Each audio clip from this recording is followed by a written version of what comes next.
Короче, я посчитал потолок свой. Вот, оттолкнулся от размеров. Вот, подбил количество вагонки и перебрал ее так, в общем. Накидал такой, в общем, план действий. Вот, убрал те, которые мне не нравятся, те, что посветлее, и те, что с косяками. Вот кто-то скажет, блин, нафига себе он заморачивается. Я скажу так, друзья мои, я привык делать качественно, ответственно. Вот, и к своей работе подходить, в общем-то, профессионально.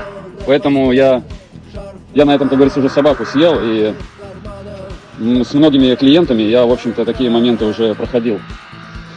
Поэтому вот, потолок готовый к зашиванию.